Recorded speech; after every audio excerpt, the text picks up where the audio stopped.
The crew would play pranks on the newbies, where returning prop master JP Jones would scare them in the Ghostface mask. Oh, I love it! Oh, I love it so much. Hey guys, my name's Dan, and today's reaction comes from Dead Meat.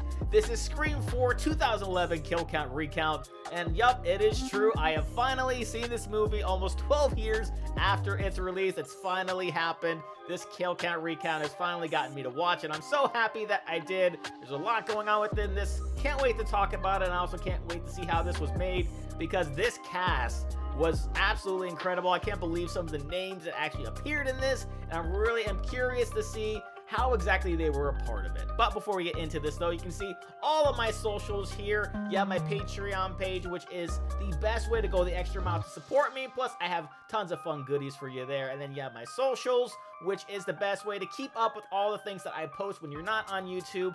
And lastly, the channel Discord, which is the best way to get in contact with me, because the only time I'm never not on there is when I'm sleeping, and I really don't sleep too much. And then if you want to go over and support Dead Meat, I'd greatly appreciate it if you haven't already. That link will be down in the description. And if you enjoy everything you see here today, all I ask for you to do is just do a few simple things. First, go right below this video, then click that like button, that subscribe button, and my notification bell. All those simple clicks really helps out my channel a ton, helps to get more eyes on it. And without any further ado, let's get into this reaction. Welcome to the Kill Count. Oh, I love it! I love the outfit! I'm James A. Janice, That's and great! Today we're looking at Scream 4, released in 2011. Growing up, I only had the original Scream trilogy, with Scream 3 capping off not only Sidney Prescott's story, but indeed the decade of the 90s as a whole. 11 years later, the horror landscape had changed considerably, and Kevin Williamson couldn't help writing another Scream to comment on it. Self-aware, postmodern meta shit. Stick a fork in 1996 already. Wes Craven was more than happy to take the reins once more, especially considering the lackluster reception to his intervening work. Red Eye excluded. That movie rules. Scream 4 returns to Woodsboro for the first time since Scream 1. Although instead of shooting in Northern California again, production moved to my home state of Michigan, where it shot all over the place. Northville, Dearborn, and of course, Ann Arbor, home of University of Michigan, my alma mater, and where Chelsea and I first met in 2009. This was during Michigan's brief period of tax incentives for film productions. We had a window there, and Rick Snyder closed it. Scream 4 sees the return of its main cast, who I maintain are the best trio of protagonists horror has ever had. I love checking in with them during different chapters of their lives. Here we find them in their late 30s and early 40s, no longer inexperienced young adults. Filling in for their foregone youth are a bunch of young actors playing new Woodsboro High students. They remind me a lot of, you know, us in the first Scream. These kids have grown up knowing about the OG massacre, though it's become more of an irreverent fascination. One generation's tragedy is the next one's joke. Their obsession with the Woodsboro murders extends to the now long-running Stab series, as they plan a movie marathon near the anniversary of the first film's events. Scream 4 is a nice 21st century update to a franchise that defined the 90s. Cell phones are ubiquitous now, and they have texting capabilities. Ooh! And internet fame, still in its infancy, is already on these characters' minds. As for horror commentary, the name of the game during this time was remakes and reboots. Scream 4 delves into that trend alongside the proliferation of so-called torture porn. It does a good job reflecting the trends of the era back on itself. I just wish someone had wiped off the camera lens. Why does everything look so damn smeared? As with all Scream sequels, it has its shortcomings, but Scream 4 is still a solid entry. Plenty worthy enough of being Craven's final film, since we sadly lost him in 2015. It's such a pleasure. Such a pleasure. Thank you for helping us get through this. Is this pseudo-remake a relic of the past, or will a shiny new movie mean shiny new kills? Let's find out and get to them. The movie begins, like always, with a phone call. While this landline is retro, Sherry and Trudy are modern teens who watch modern horror movies. We're gonna go scary. Saw 4.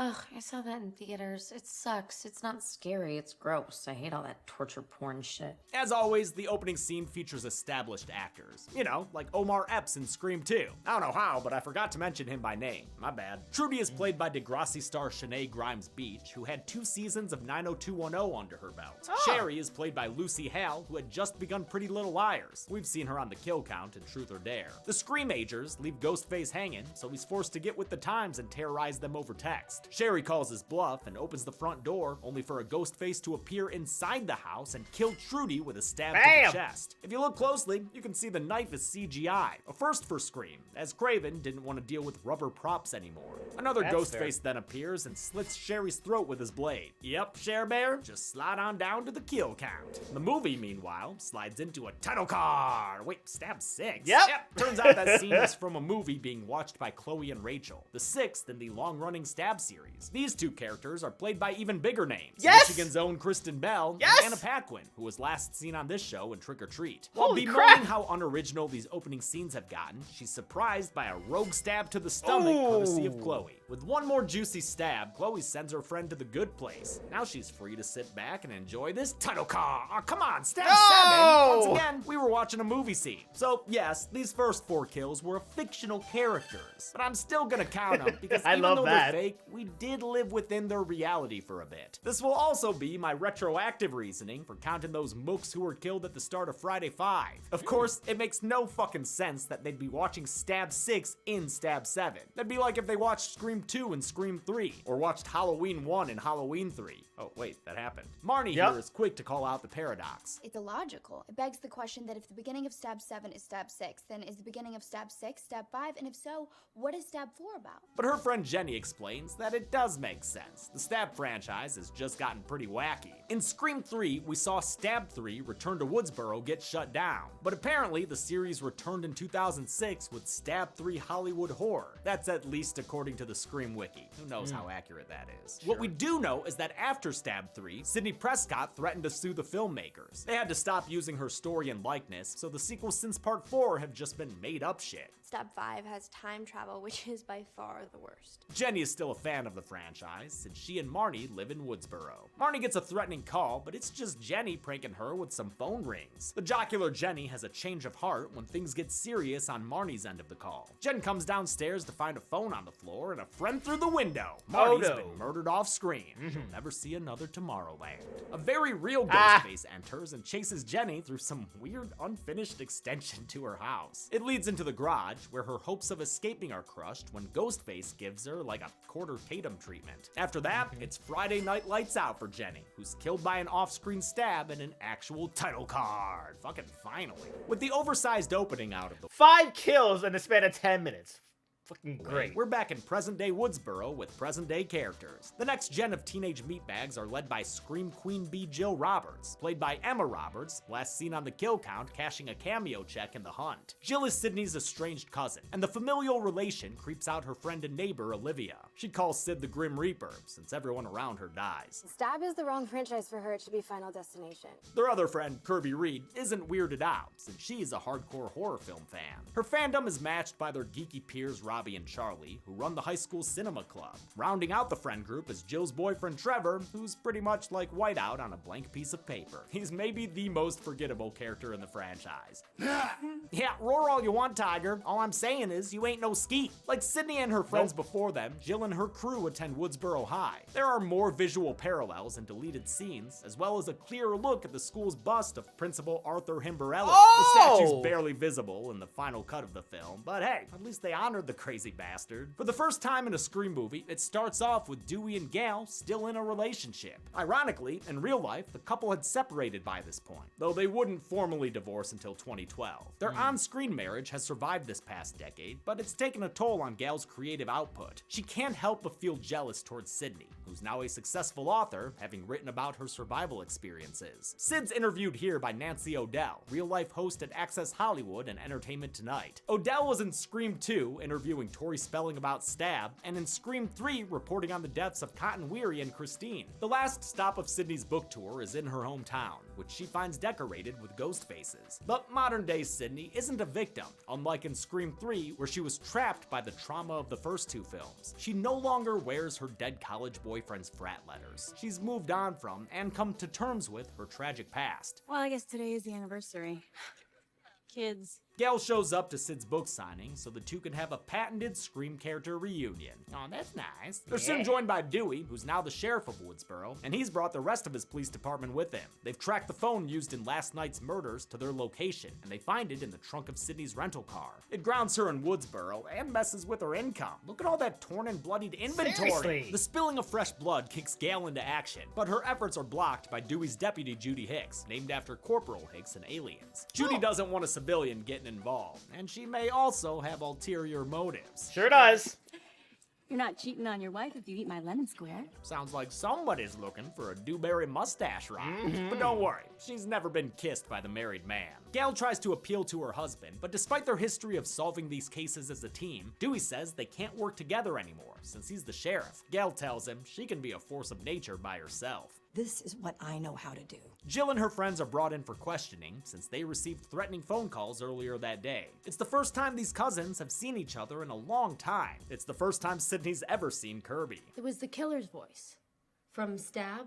Or, I mean, you know, from your life. Sid crashes at Jill's house, which is on Lincoln Ave in a neighborhood near U of M's South Campus. This house was definitely on my jogging route in college, which is weird. Jill's mom, Kate, is Sydney's aunt since she was Maureen Prescott's sister. I have scars too. We never get to hear about those scars, but we do get a nice scene with Sid and Dewey, where he says he's proud of her success. He quotes her book along with the page number it was on, which is something he did with Gale in her book in Scream 2. Dewey the literature lover. You can even see Sid's book on his nightstand. The warmth you see here between the characters comes from the real-life relationship between the actors. Courtney and David feel like family now. It's a love that permeated the whole set. You don't get this experience that often in this business, that you're working with people that you've worked with for 16 straight years. You know, it's something special. Despite the original plan to stop the series after 3, once Craven signed on to return, it brought back a whole lot of the trilogy's crew. It's a very relaxed kind of family feel, and I think I know how to bring out the best in them, and they know how to bring out the best in me. Returnees included Scream cinematographer Peter Deming, composer Marco Beltrami, and producers Marianne Madalena and Kathy Conrad. Dane Farwell returned to play Ghostface after donning the mask in Screams 1 and 2, and Scream 3's Ghostface, Brian Avery, returned to be David Arquette's stunt double. Oh, nice. Not easy. So you need to be surrounded by people who, know you and are tough and Makes sense. dedicated to getting your vision done the way you want it done, and these people are all like that. The crew would play pranks on the newbies, where returning prop master J.P. Jones would scare them in the Ghostface mask. Oh, I love it! Oh, I love it so much. Jill continues to follow the Prescott playbook with a boyfriend who sneaks in through her window. But Jill ain't even looking for a PG-13 relationship after Trevor cheated on her with another girl. Sid sees them interact and grows suspicious of boyfriend guy due to her past experience with window climbing boyfriend guys. She's also made uneasy by Deputy Judy, who's creeping around the shadows with Pennywise eyes. She's played by Marley Shelton, last seen as final girl Kate in Valentine. She is a little bit obsessed with Sidney Prescott. We were in Peter Pan together. I played a lost boy. You were Tiger Lily. Again, this is a nice continuity of character traits. Here we find out Sydney did theater in high school, which lines up with her stage acting at Windsor College. Outside. And that part right there, when I was watching, it was like, oh my god, is it her? It's gotta be her, right? Two cops watch over the Roberts home. Deputy Haas is played by Adam Brody, a 2-time kill count veteran, while Deputy Perkins is played by Anthony Anderson, who had been in Scary Movies 3 and 4. He's hoping to bring some law and order to Woodsboro, just as soon as he's done salivating over underage girls. She can live next door to me. Sir, that is a teenager who has homework to do. Olivia's still wary of the Prescott presence in Jill's home, so she declines an invitation to come over and watch Shaun of the Dead. Jill tries to punk her with a bad Ghostface impression. Shaun of the Dead's great. Her slumber party shenanigans are interrupted by a pro. How's the movie? Once again, Ghostface is voiced by Roger Jackson, who at this point had still never met the main cast in person. Right now, he's whispering because he says he's in the closet. Kirby goes to sexually liberate him from Jill's closet, which is adorned with a poster for the Blind Pig, a club in Ann Arbor where the movie production had its kickoff party.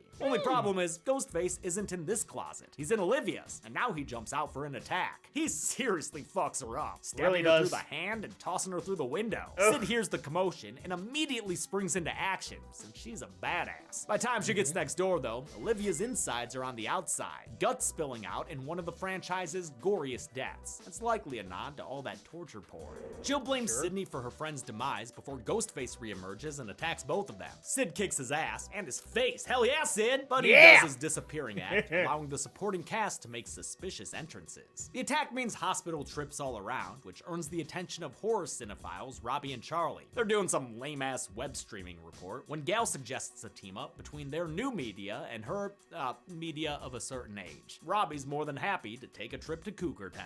I love you. Very good. Inside, Sydney catches up with her publicist Rebecca Walters. Like Gal, Rebecca is a nasty media type played by a popular sitcom actress. In this case, Allison Brie, who was in her second season of Community. But unlike Gal, Rebecca hasn't had 3 movies to grow a heart. 2 girls butchered. Payday. Her callous attitude gets her canned by Sydney, and on her way out of the movie, she gets a call from Ghostface. With her car sabotaged and this door not in the mood to door, Rebecca is stabbed in the gut by Ghostface. I love how just offended she looks by this. Oh, Annie, are you okay? Are you okay, Okay, Annie. Nah, she's fucking dead, dude. Yeah, go ahead and check for a pulse, Mountain Dewey. I think she left it 6 stories up. Gal and Sydney pay a visit to the high school's movie club, hoping to find potential suspects there. Robbie and Charlie give a Randy Meeksian presentation on the horror genre. They mention remakes made by music video directors, a reference to the many films by Platinum Dunes. Texas Chainsaw and Friday were directed by Marcus Nispel, Amityville by Andrew Douglas, The Hitcher by Dave Myers, and A Nightmare on Elm Street by Samuel Bayer, every single one of whom made their name directing music videos. Not content to only comment on the present, Robbie's constant live streaming accurately predicts the future. You film your entire high school experience and post it on the net? Everybody will be doing it someday. You know, this never seemed feasible in 2011 to me, mostly because of bandwidth issues. But turns out, Robbie's so-called life casting was based on Justin TV, a 24-hour live stream that lasted for 8 months in 2007, during which Justin Kahn and some partners live-streamed his life from a head-mounted webcam. Justin TV grew quickly and eventually spun off to become Twitch. I'm still gonna take umbrage with their supposed new rule, though. They say the only way to survive a new horror movie is to be gay. I don't think that was ever accurate until maybe the past few years. But even then, the surviving character's gayness seems incidental, not causal, you know? You're black! I'm gay! We are so dead! Gal and Sydney learn of a stab marathon happening that night. All 7 stabs back to back. We do it every year. Wait, what? That would take at least 11 hours. When's it happening? From 8 at night to 7 in the fucking morning? Jill's mom won't let her go, so she's stuck at home while Kirby attends the marathon without her. Man, look at this thing. It's a giant party you can definitely hear from miles around. Where's this circle jerk gonna take place? You know, it's kind of an underground thing. Yeah, dude, you're a super secret youth in revolt. I'm really sure no adults can find this 12-hour underage drinking festival. Ah well, at least they've got some pretty good Gal and Dewey cosplayers. Real Gal's here too, dressed as a fake Ghostface giving thumbs up. She's planting cameras to spy on drunk teens like it were 1996 again. Oh, Gal, you're gonna get arrested one of these days. The replacement Randys list the rules to their drinking game like they were watching a Disney movie as Gal settles in for a viewing party of her own. Some paranormal activity puts a wrench in her plans, so she calls Dewey over before heading inside to fix her teen feed. She stumbles upon a camera that doesn't belong to her, and then finds some evil in a haystack. While Heather Graham is chased down on screen, Gal is attacked in the loft. Ghostface stabs her in the shoulder, but Dewey shows up to scare him away with bullets. Since Dewey yelled firearm in a crowded theater, everyone flees. Gal tells him about Ghostface's camera, surmising that the new killer is making a movie. They head to the hospital with her on the stretcher for the first time. Usually, that's the Dewmeister's position. Back at Jill's house, Haas and Perkins are keeping watch, which has already proven ineffective. Just ask Olivia. While returning from a perimeter check, Haas gets stabbed in the back by Ghostface. Wait for it, Pretty though. disappointing waste of Adam Brody, not gonna lie. The Wait killer for it, though. follows it up with a Wait for stab it. straight into Perkins' forehead. In a scene Craven based on a real-life event, the brain-damaged deputy survives long enough to swing a few punches before finally succumbing to his injuries. Kate returns home from a late-night store trip and now stands with a fistful of grocery bags. Oscar-nominated actress Mary McDonnell originally had a few more scenes, but they wound up deleted, making Kate feel underutilized. Sydney gets another call from Ghostface, who tells her to tune into a weather's report on Gal. He threatens her family, and with Jill apparently having snuck out for the stabathon, that leaves Aunt Kate as the only target. And oh lord, Ghostface coming! Sid and Kate work together to lock him out, but then they get a special delivery. Here's a knife. It's got a bite. It's surely gonna end a life. And just like that, the light in Kate's life goes Donnie Darko. Judy arrives about 3 murders too late, but before she can start starts suspecting Sydney, the OG final girl speed racers away to find her niece. The teens are having a kick back at Kirby's, and while it's bloodless at the moment, the vibes are killed by the arrival of Travis, or Trevor, boyfriend guy. Vanilla Ice claims he was invited via text Vanilla from Ice. Jill, but Jill counters that her phone is missing and goes to look for it. Trevor follows soon after, and a drunk Robbie pieces out to give his homies some private time with Kirby. Now would be a really good time to make a move. Their Netflix and chilling is interrupted by Trevor, who pops back in to watch Stab 7 with them. Charlie storms off, leaving Kirby to stare absolute daggers at this cock blockhead. Get out of my house! Outside, Robbie's still drunk live streaming. Again, like he were watching a Disney movie. He's played by Eric Knudsen, last seen on the kill count as a little boy having a gas in Saw 2. Robbie's webcam gets messed up by some slapstick humor, but he fixes it in time for a collab with Ghostface. The cinephile is fucked up with a couple knife stabs before he makes an appeal to his attacker. Wait, no. You can't. There's rules. I'm gay. I'm gay. Again, this so-called rule was nowhere close to being true in 2011, so Ghostface calls bullshit and mostly finishes him off. He survives long enough for Sydney to arrive so he can stumble over and die in front of the star attraction. With a Ghostface at the door, the ladies run upstairs. I hope Sydney's less judgmental about that these days. She helps Jill hide beneath the bed and lures Ghostface outside. She calls Sheriff Dewey and tells him to come over before getting clotheslined on the fucking roof. Ooh. The athletic Sydney gets away again and finds Kirby alive and scared inside. They head to the basement where they see Charlie at the back door, leaving a red right handprint, the closest thing we get to Nick Cave in Scream 4. The song's not in this movie because of copyright reasons. Been there. Chucklefuck begs them to let him inside, but Sydney warns Kirby of Randy Meeks' mantra. Everybody's a suspect! Kirby decides to leave him on red, which is when Ghostface shows up to get gnarly with Charlie. All of a sudden, a blackout happens, indicating the lights have gone out. This is dumb to me. Now Charlie's tied up, which I guess was supposed to happen when the power went out, without Sid and Kirby seeing it, even though he's just outside. Come on, Scream sequels, people can see in the dark. Charlie's predicament is a nod to the franchise's first on-screen victim, Steve, who was also referenced in a deleted scene where Jenny and Marnie's bodies were arranged like his and Casey's. That scene also featured Craven in a cameo as a coroner. While Sydney leaves to look for Jill, Kirby competes in the Casey Becker quiz show. Kirby's a horror pro and answers all the questions thrown at her, including one in which she lists 15 horror remakes that had come out in recent years. Halloween, Texas Chainsaw, Dawn of the Dead, The Hills Have Eyes, Amityville Horror, Prom It's impressive. Night, Black Christmas, House of Wax, The Fog, Piranha. It's one of those, right? But you can't win trivia by giving a dozen answers to a question. Maybe that's why the creepy Culkin stabs Kirby, revealing that he's a killer. 4 years of classes together, and you notice me now? Damn, should have seen the signs. No kill graphic for this recount, though. Craven had intended Kirby's fate to be ambiguous, and her survival was confirmed in a Scream 5 Easter egg. We'll see her in the flesh in Scream 6. I can't wait. Inside, Sydney is ambushed by Charlie. She manages to escape, only to get stabbed in the gut by another Ghostface. The second mystery murderer is revealed to be, wait for it, Jill! Oh! Sydney, surprised? Man, I bet Sydney's sick of surprises by now. In true remake fashion, our deadly duo brings Sid to the kitchen, where they reveal their patsy Trevor is tied up behind door number 2. Mind you of anything? Sure does. He looks just like Papa Prescott there, even dressed the same way. Yep. Look at that. Jill vents about their relationship issues. I am not the girl you cheat on. Before nut-tapping Trevor in both of his heads. God damn, that one hurts to watch. Yep, These Lords of Chaos launch into their explanation, which might be the best killer reveal scene since the first film. They say that they want to be the new Sid and Randy, sole survivors of a murder spree.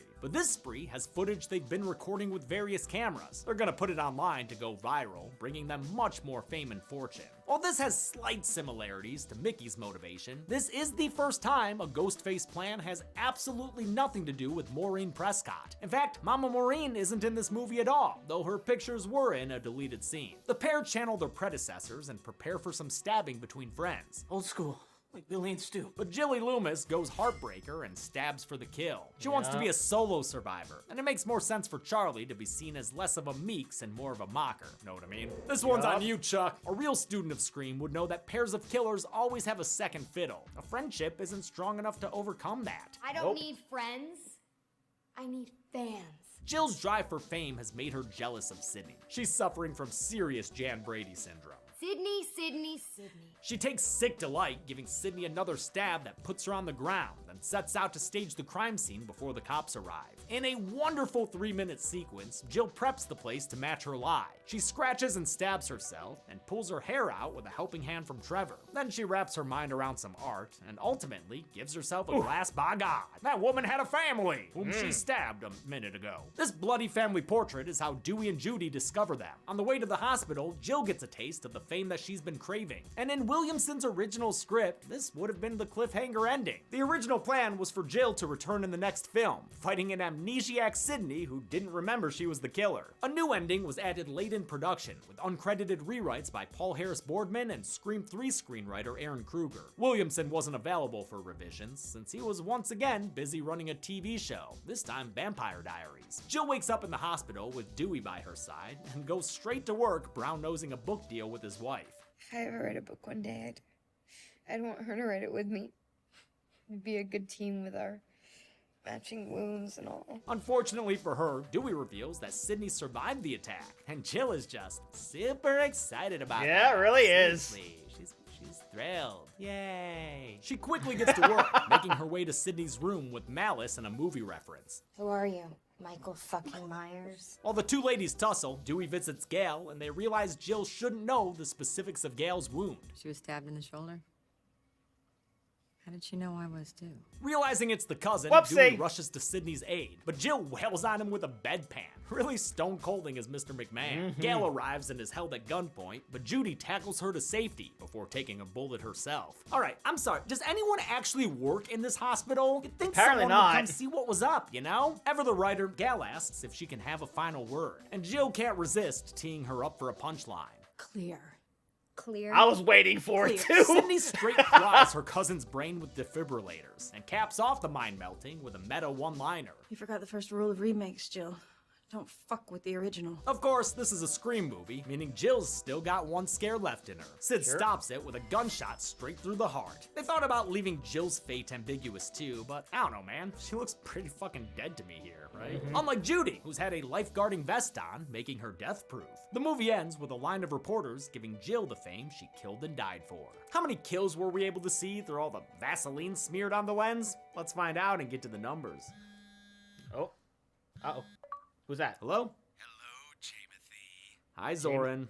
It's not Sword, it's Ghostface. Hey, hi, Ghostface. That's better. Now I just want to make sure that your wits are as sharp as my knife. With a little, pop quiz about your channel. Oh boy. Hey, listen, man, I'm sorry. I don't really have the time for something. Listen, if you don't play my game, I'll make sure they make another Thanksgiving movie, understand? Oh no! God, please. No! God, no! Thought. Now, name the groundbreaking horror movie kill count You released The Friday the 13th franchise, the Scream movies, The Thing, Night of the Living Dead, Get Out, the Chucky movies, It, You're Next, The Mist, Trick or Treat, Thanksgiving, the Alien franchise, Jack Frost's 1 and 2, Black Christmas, Krampus, New Year's Evil, Killer Clowns from Outer Space, The Thing prequel, the other It, all the Nightmare movies, The Stranger.